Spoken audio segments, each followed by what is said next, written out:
to this session of the 2025 Northwest Interlibrary Loan and Resource Sharing Conference. Today's date is September 10th, 2025. This session is titled Analyzing Chat Transcripts to Improve Interlibrary Loan Services and will be presented by Meg Massey, Manager of Interlibrary Loan at Pennsylvania State University, and Mallory Witzig, Head of Interlibrary Loan at University of Wisconsin. My name is Melissa Perez, and I am the convener of this session.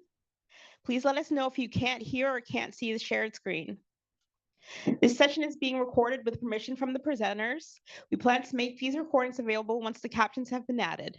Expect an email from Whova when the recordings have been posted about 3 weeks after the conference. We will take questions at the end of the session from the room and from virtual attendees on Whova. Our virtual colleagues should post questions on the Whova Q&A tab, and don't forget to upvote your favorites. After the session, please complete the survey to enter our prize drawing, which is open to all attendees. If anyone in the room is logged into Whova, please remember not to start this presentation on your device. And now I'll turn the session over to our presenters. Thank you so much, Melissa. Good morning, everybody. How's everybody doing today?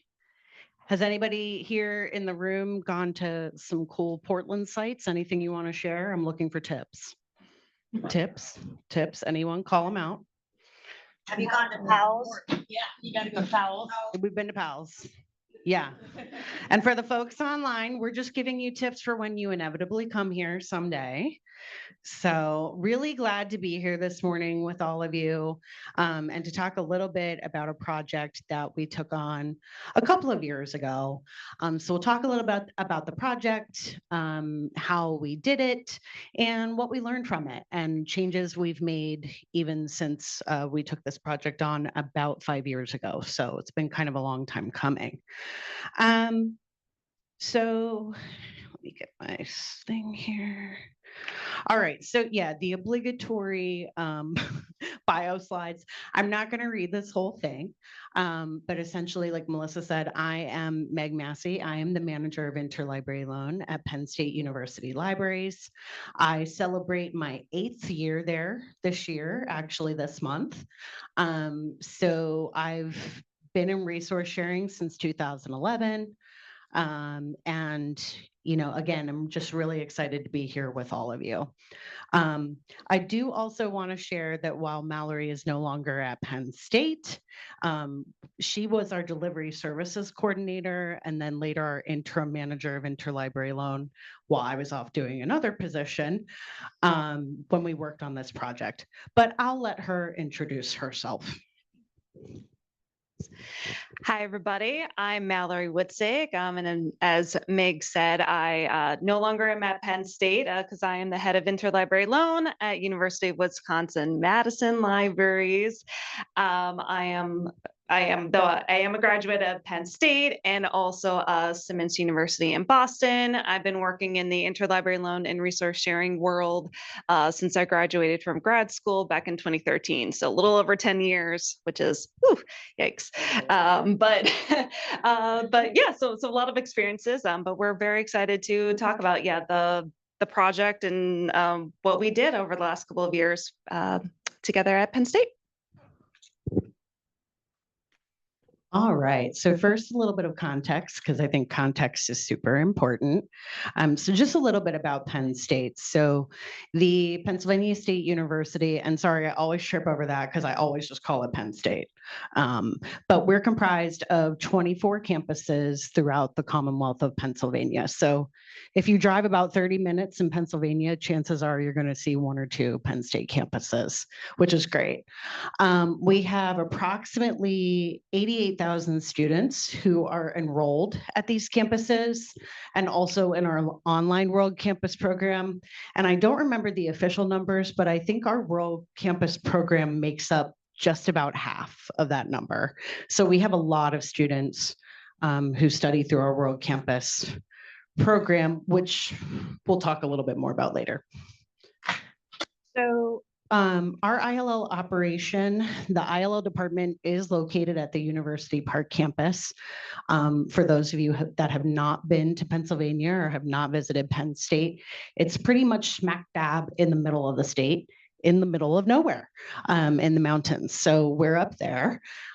We have 11 full-time staff and 4 part-time staff, and we use the Iliad resource sharing system to manage requests. Just a little bit more about us. Our service is centralized. So this means that we process requests for most Penn State users. And the reason that I say most is because we do have a medical campus in Hershey, Pennsylvania. Come to Hershey, it's great. Have some chocolate, people, really great. But they process their own requests. So they actually have their own instance of Iliad on a shared server with us. So staff members at the Commonwealth campuses and University Park branch locations, we have 5 at our University Park campus, 5 branch locations. They all help support our service by processing scan and hold requests at their locations. And I probably won't read these numbers because you can see them, but just to give you an idea of volume that we're looking at each year, for 2024, 2025, we borrowed, a little bit more than 34,000 items, and we loaned a little more than 35, which makes us a net lender for the first time in a little while. So recovering from COVID, right? And then we also do document delivery as well. So that would be our hold and scan requests. And we have about 8,500 of those from last year. So there's some pretty tulips for you all to look at our Petit Paterno library. This is one of my favorite shots. So what motivated this? Like, why did we say, oh, hey, we want to look at chat transcripts, right? So during the COVID shutdown, we really wanted to maintain a connection with our users. We were at home, I think, 5-6 months or something like that, 4-ish. So we really wanted to stay connected with them. We wanted to know what they needed from us. And we realized that when our physical doors were closed, it was really vital to ensure that we had good information about our services and what was going on our website. So we were also, kind of thinking, okay, what kind of questions do our users have? Sometimes they would reach out to us via email. We had a chat service that they would use to get in touch with us. But from those that we weren't hearing from, how could we find out what they were interested in, that sort of thing. Any Always Sunny in Philadelphia fans in the house or online? Yeah, I promise this is like semi-relevant to this presentation, but I feel like I always insert it because yeah, that really is like a real picture of me trying to explain interlibrary loan. But like, you all know in this room how difficult it can be to explain the ins and outs of ILL to faculty, students, community patron, I know we have some public libraries in the house, just about any stakeholder, right? It can be really hard to explain like what patrons need to know. And frankly, to know what they need to know, right? Because we don't necessarily know what they don't understand about the service unless we're asking them, right? So yeah, like I said, semi-relevant. But what was great about this project is that for once, it wasn't difficult for us to explain interlibrary loan because we already have the data, people. We already have the data. So as you all know, as you're all familiar with, I'm sure, our ILL operations are sitting on a mountain of data that can be used for a variety of reasons, right? Helping you build collections, helping you understand what your patrons want, that kind of thing.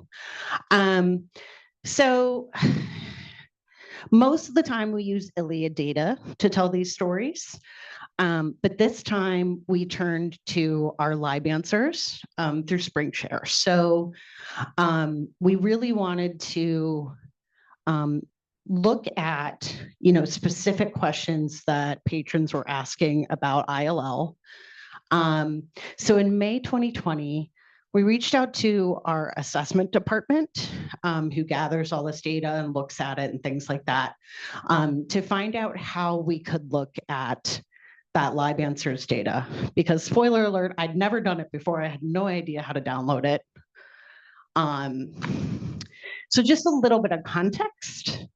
So PSU Libraries launched our chat service in 2002. So we've been on chat for a long time. Most of that, I think maybe all of it, I'm not totally sure, has been through the SpringShare platform. So our ILL department created a chat widget in 2014. So this was great because patrons could connect directly with ILL staff members on chat from 8 a.m. to 5 p.m. on Monday through Friday. What was not so great was the scheduling. I kind of hated building the Ask schedule every semester for the staff. But so our staff had to devote an hour at a time, usually once a day, to sitting on chat and just answering questions, things like that. When staff were not available, so like if it was after hours, things like that, patron queries about ILL could be transferred to our email queue where we could then respond to email tickets. And I'm not going to read this because, you know, I know that probably not everybody reads or everybody uses SpringShare in the room, but I did want to include it just in case you're curious about, you know, looking at some of your transcripts if you happen to use SpringShare. I'll also put this out there. I know there are other chat services out there, and there's definitely ways to download your data. So if you're curious about that, I would really encourage you to look into it. Even if you're not undergoing a project like we did, it can be really interesting just to read about those interactions with patrons. This is just a screenshot of what the chat reports look like in SpringShare. So this is actually where you go to choose your filters to download things. And yes, I did, you know, black out the names of individuals here to protect them. But this is where you would go to download this information. This is just a quick screenshot of what our report looks like. I will tell you that the original report that we got from SpringShare was not pretty, you know, and had like 1,100 fields in it or something. So this is the cleaned up version that our assessment team provided to us, which I'll talk a little bit more about. But just to give you an idea of what kind of things are included there. And then just a little bit about the data. So we looked at transcript data from the ILL Ask email queue and our ILL chat. So you'll see references to, you know, some of these responses are from the live chat, some of them are from our email tickets. And we looked at about 1.5 years of data. So January 2019 through May 27th, 2020. And I'm sure you all know what happened in March 2020. So obviously we did see a little bit of change, you know, in terms of the questions that were being asked during that time period. But just to give you an idea of how much time we looked at. So the transcripts included about 500 Ask email tickets and about 450 chat transcripts. So we looked at a total of 974 interactions.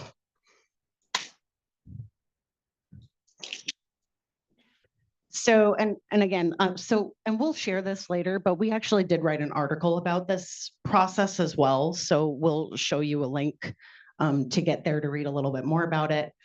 But just to give an idea of how we reviewed these things. So I have to say, we could not have done this without our assessment team. They essentially, you know, we told them what we were trying to do, and they essentially gave us a step-by-step process for reviewing these transcripts. They formatted things so we didn't have to look at the ugly spreadsheets. And then, we were on our way, right? So I just have to give them a shout out. But we had 2 separate spreadsheets that were provided to us. And again, we had email tickets on one spreadsheet, chat transcripts on the other. Our part-time staff in ILL, when they weren't scanning and running around, during retrieval and all those lovely things, they helped us to review the transcripts and identify basically the initial question that's asked by the patron. So as some of you know, when you're on chat, sometimes it takes a few minutes to get to the actual question, right? So there were some interactions where we had the question right away and we knew what the patron wanted. And then there were others that we kind of had to read through and actually get to the meat of the question. So our part-time staff helped us do that. They also assigned primary and secondary question codes, which we'll share here in a minute, to each transcript based on the nature of the question. I have to say it was really great having the part-time staff involved in this process, because I think they learned a lot about ILL, and they shared that with us when doing this project. And it was also interesting for us too, because hearing their perception of how to identify a question or how they might have responded to that was really interesting. So not only did we learn a lot from the data, we also learned a lot from our students going through the data. So that was a really cool opportunity for them and for us. I do also want to note that our analysis focused on the purely qualitative nature of what was in these questions, right? We did not look at username, user type, department. We didn't look at any identifying information for the patrons whatsoever. So I just want to make sure to note that. After the staff completed their the review of the sheets, like I said, we went through everything and we were really interested to see how they coded things, how they responded to certain questions. And then we did make some minor adjustments to assigned codes, just based on our overall understanding of what the patron was asking. So these are the primary question codes. So I won't read all of them, but these are the primary things that came up during the transcript analysis. So, about ILL service might be questions like, is ILL free? What about replacement copies? How do I, basically just policy related stuff, right? And then you have things like, oh, I have an account question, my account's blocked, that kind of thing, right? And then, very basic questions like, how do I submit a request? And we broke them down by both article and book request, because we wanted to make sure that we understood if patrons were having issues with certain types of requests, right? So as you can see, there's a bunch of things there, probably all things that you would expect to see. I don't think there are any huge surprises here, right? But just to give you an idea of what we were looking at. And then we had some secondary question codes, and we'll go a little bit more into why we had these. But we assigned these if we needed to know a little bit more, right, about what that patron was looking for, what they were curious about, that sort of thing. So again, this is where you kind of see things so a question might have been assigned to account question, but it was actually oh, hey, I was blocked, right? So then we would put it there. Account validation, they might have had a question about why their request or why their status was account validation or something like that. So again, just trying to break down what the actual question was about. And now I'll hand it over to my lovely assistant here. Yeah. So what did the data tell us? So pretty much the most, 2 popular question codes that we found were about article and loan requests, and pretty much, I need this. How can I get it? Pretty much. And also, status request was also a popular code, pretty much like, where is my item? When am I gonna get it? What campus library or branch library is it gonna go? Because we have so many libraries, it's like some people might forget where maybe they chose to have it be delivered, thinking it's at one, might be at another one. Another popular question was about how to renew items. Because obviously, I'm sure, like us, you all have a lot of patrons who would like their items for longer than what the lender had initially given you. So that was a very frequent and popular question that we received from our patrons who want to keep those items for longer. Additionally, again, as Meg said, our about ILL service, right? More like generic, general questions overall about, our policies, kind of more, and kind of sort of a little bit more specific, kind of more nitty gritty, after the fact, like the book got damaged. How do I pay for it? Do I have to pay for it? Am I liable? Etc. So billing questions, cost, department policies. So there was a lot of data that was being told to us through the codes and from the questions from patrons through the chat transcripts. And so, as Meg said, we had 2 spreadsheets, chats and emails that came in through the lab answers. And you can see that, from the top 2, didn't matter whether they came in through chat or through email, our patrons had questions about article and loan requests. And additionally, again, renewal requests was also very popular. Then it varied a little bit between email and chat, but pretty much it didn't matter whether they were chatting with us live or, later on through email. So again, a lot of the questions were pretty much about the same, however that our patrons were interacting with us.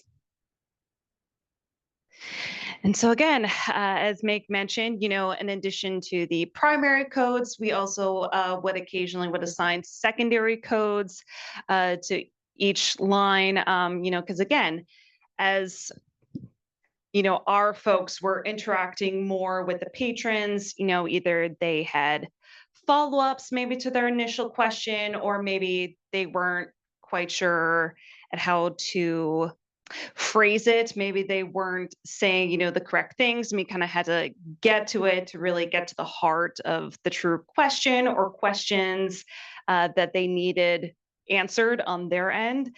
So that's why, we had a lot of follow-ups and assigning secondary codes, or more, specifically, they could initially have a question about a loan request. I need a book. Okay, cool. But then also, hey, I'm World Campus, and so I'm not near any library. How can I get this item delivered to me? So that is an example of one of our secondary codes to get to it of, okay, this is a lot even more specific, and this also will involve more specific answers to your question, because it is not going to be the same and how we would answer it for something a little bit more straightforward if we were giving to them about how to pick up an item at another library. Great. So what did we learn from this very, very long project that took us quite a bit to do? And, then what did we do differently? What did we change based on the data and the information that we gleaned from this project, from those chat transcripts, and how we made those changes in our department? So pretty much the most big thing was that we no longer managed our own chat widget in the chat. Pretty much during our analysis, we determined that about a third of the questions that actually needed to be answered by our expert ILL staff was just about a third. And, as Meg mentioned, our staff was monitoring the chat from 8 a.m. to 5 p.m. Monday through Friday. So that's a lot of hours. And when you think about that, only a third really needed to be answered by our staff. That's maybe not the best use of our time. And so, based on that data, from those numbers, we had decided that we no longer needed to be on chat. And then of course, right, we also already had the ability to have chats go to email, especially on our, outside or closed hours that we were not monitoring it live. We already had that ability to interact with our patrons through email. So it made sense to then move those to email that we would eventually do. And so part of also one of the reasons of why we also moved away from monitoring the live chat was also, we received feedback from our own staff. A lot of them said, when I was doing these chats, it took away, from the time, that I needed to work on something else, that if I had, was able to put aside some time and really look into it, especially if the question was more complex, which could be a little difficult to interact with patrons through that way. So we kind of needed a better way for both our staff to think about and to investigate and get back to our patrons, still within a relatively fairly quick way, even though it was through email rather than live through chat.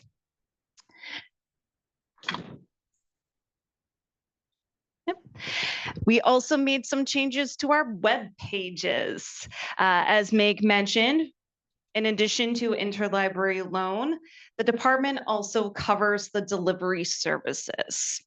Delivery services comprises of both our campus, our office delivery, in which again, we would have physical materials delivered to campus offices for faculty, staff, and graduate students, as well as World Campus, in which we would, again, send physical materials to our patrons who are residing locally within the US, if they were not physically close to any of our Commonwealth or campus libraries throughout the state of Pennsylvania.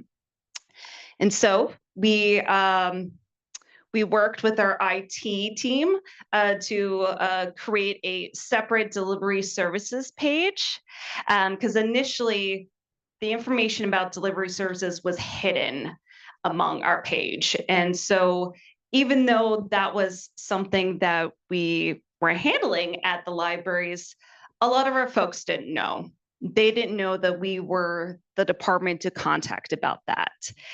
And I'll even say, even our own staff, the rest of the libraries, the departments didn't know that we were responsible for that. And so it was really vital and essential to have that information out there more visible for not only for the rest of other library staff, and as well as for our patrons, so that they can access that, especially, if they knew that they were, a World Campus patron, they could easily access that separate web page for more specific information relating to their circumstance. This is just a screenshot of the delivery services page. And again, as I mentioned, it covers two different services: office delivery and World Campus and distance. In addition, we also have an FAQ that, again, lives in with the main delivery services page, and then each specific delivery services has an FAQ in which, we, gathered a lot of, questions that we had over time, and we created an FAQ to help answer and give quick answers, for our users to go and search for themselves. But of course, we were also additionally, around, for us to help answer. But sometimes, you have patrons who are, they like to go find things on their own. And so we wanted to be able to present that information to them that way. In addition, we also created a live guide that covered, again, both interlibrary loan services as well as the delivery services. It included how-tos for creating requests and also how they can go about selecting, the particular service that they needed. In addition, again, not just I need a book, but I need a book delivered to my home. We also embedded the live answers FAQ into the live guide and also on our web pages. So this was also a chance, again, so for any, questions that didn't really need to be answered by our expert ILL staff, but information that could easily be found by other library staff members who were monitoring chat and that they could easily share with our patrons to find that information. So the value of this analysis, the information that we discovered informed many decisions that we had just shared with you, the changes that we had made over the last couple of years in the department. We made improvements to the way that we communicated and that we shared information with our patrons. So again, by creating those new web pages in order to be able to reach them, the new FAQs that lived, on our pages, that also we updated the FAQs on the lib answers, for internal library staff to know and be how to navigate. Again, we also, gathered data and we made the case to move away from specific ILL chat and to move those to tickets for better managing for our staff. And has been really very, very efficient way of managing. And I think we had really very positive feedback from the staff who really liked moving away from chat to email and how we were able to better interact and provide that information to our patrons. And of course, also, we were able to better account for our reference statistics in terms with when and how often we were interacting with patrons. We, didn't have to fill it out manually. I'm sure, maybe you forgot, every once in a while, this did it for us. So, which obviously, anytime that you can, have your numbers boosted, it's always a good thing. Yeah. And so just to finalize everything, for the people who were involved with this project, we first want to thank Lee Tinnick, who is the analysis and planning consultant in the assessment department, who again really did a lot of the bulk heavy work in the beginning for us. And so we are very, very, very, very grateful for Lee and all of her really hard work in helping us out with this. We additionally want to give major kudos and big thanks to our formal ILL staff members, Al Woods, Amanda Gribbiel, and Jennifer Carrington, who did a bulk of the work, again, of going through those chat transcripts and the coding and assigning all those codes. Again, they did a big bulk of the work of going through those hundreds that took months to go through. And we want to thank you all, those who are in person and who are watching online, either live or later, either on the app or on YouTube. We want to thank you for coming and listening to us talk today.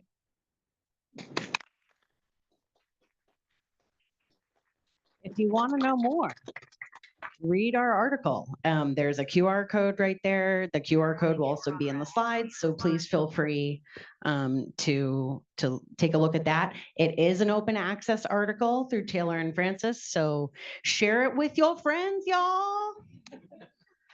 And any questions? Got a question over here.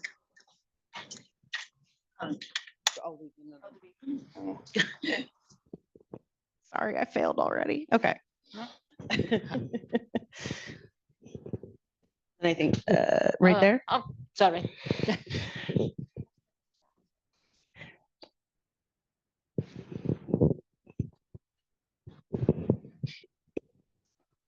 Yeah, great presentation. I did have a few questions, but maybe I'll just stick to one for now. Well, we can talk later. Yeah.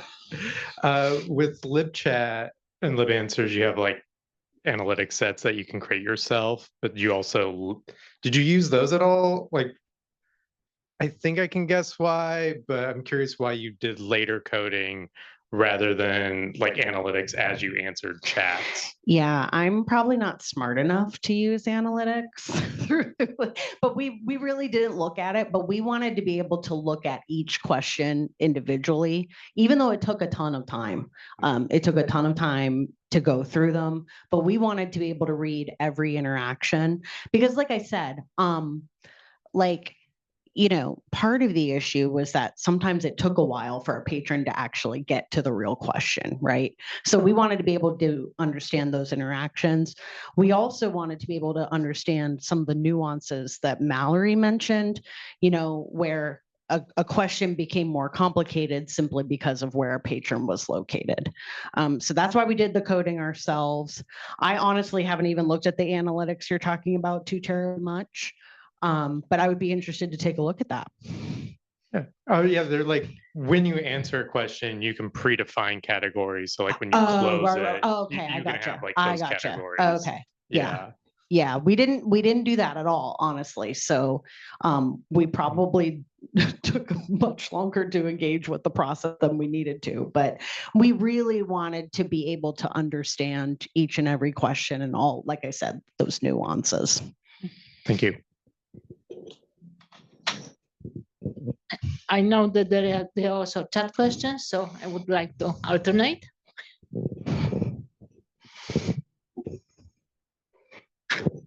Okay, so this question is from chat.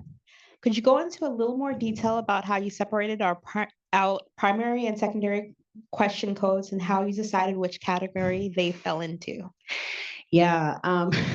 So this was interesting and kind of goes back to what we were talking about, how like our part-timers went through and they assigned these codes, right? And sometimes our part-timers would also catch on to these sort of secondary questions that emerged, right? Like in the example Mallory provided where a patron was asking about how to request a book, but then they went on to ask about, well, how do I get it delivered to my house, right? So the part-timers caught on to that and would assign these secondary codes. And honestly, in the beginning, it was sort of like, just assign it, like use verbiage that makes sense to you. We're going to go through and clean this up later. So we did spend a little bit of time like sort of reconciling what the part-timers had seen in the chat, how they assigned the codes. And then we would review, do we agree with their assessment of what this was all about? So we would either, like there were actually two, and I can't remember what two they were. There were two that we had two part-time staff members who kind of used different verbiage to say the same thing, right? So then we had to go back through and kind of recode that. So that was a really interesting part of the process because I think that's probably the part that took the most time, right? Is going through and just reconciling, okay, what did the part-timers, how did they understand this, right? And what was the patron actually really asking? I hope that helps. Thank you for your presentation. I really appreciate that you used what you learned from chat transcripts and emails to inform your FAQs and your live guide. Have you noticed, or has it been enough time for you to notice if you're seeing a reduction in the number of questions that you answer in your FAQs and live guide? Yeah, so that's really interesting, right? So I feel like, we're always going to get questions no matter what, right? I will say though, one of the biggest impacts I've seen, and I think Mallory spoke to this a little bit, we're receiving less questions from our internal staff about, wait, can I renew this consortial item? Like we use Easy Borrow, in Penn State. So like, can I renew this? Like, so questions that we used to get from internal staff all the time because they just weren't totally sure. So I actually think one of the biggest impacts is to what our internal Penn State staff now know about our service, and they can get the information they need, if we're not around, if it's after hours, thinking of our evening staff, things like that. They can now go to that FAQ to learn things that they would have had to question us about before. We have also noticed an uptick in patrons actually accessing the FAQs. So your FAQ does keep track of how many times it's been accessed. So it's really cool to see that people are actually clicking on it and reading. Well, I don't know how thoroughly they're reading the information, but they're at least getting to the site and they're taking a look at it. So that's been really cool too.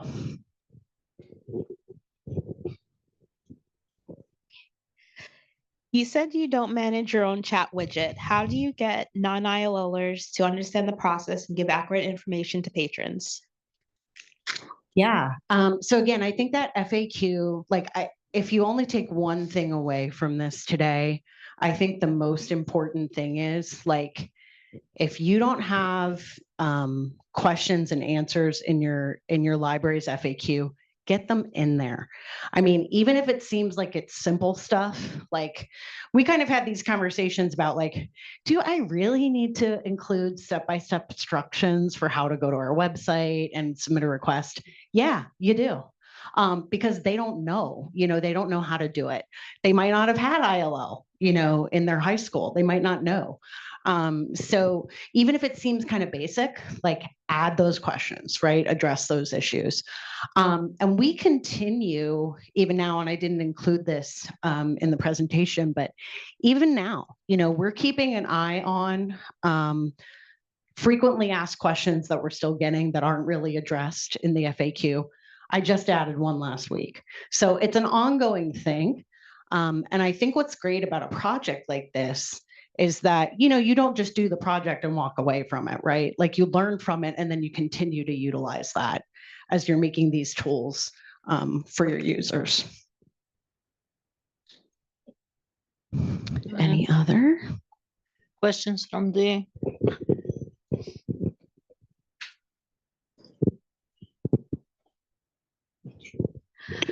Hi, I was just thinking about how we could possibly adapt this to my library, and we don't have a separate chat widget for ILL. So we would have to filter it from the big mass of lib answers. So I don't know if you had any thoughts on how you would filter those, because a lot of people aren't going to use the word ILL. What I would do is maybe grab a month of data, all the data, right? It might seem kind of overwhelming. But once you get that data dump and you have that Excel sheet in front of you, then you can do searching, right? You can do things for words like request, and you could use ILL. They might not know it, but maybe use some verbiage to try to search through it. You might even be able to get AI to do it. I don't know. I feel like it's worth a shot, right? But yeah, I definitely thought about that a little bit, because I think we were kind of unique in that we already had a specific widget. So it was easier to look at these things. But the great thing is that you can download that data and you can just start searching against it and see what you find.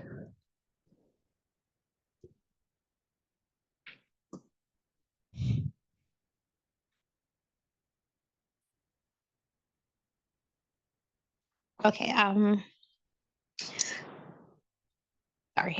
Oh, you're good. Do you recommend a chat over patrons emailing ILL? If a patron mistakenly chats with ILL when their question is for another department, do you have an option to forward the chat to that department, or would a patron need to do that? So we had the option when we were doing the live chat that we could transfer something to another operator. So say if they actually had a reference question, that they needed to speak to a librarian who was on chat, we could immediately transfer that. We also have the ability to create tickets from the chats. So, if they had a question for our circulation team, or if they had a question for a team, that wasn't currently on chat, we could actually move those questions to a queue that staff could then respond to. So we would always do our best to try to answer the questions in the moment, but inevitably we did have to transfer some stuff.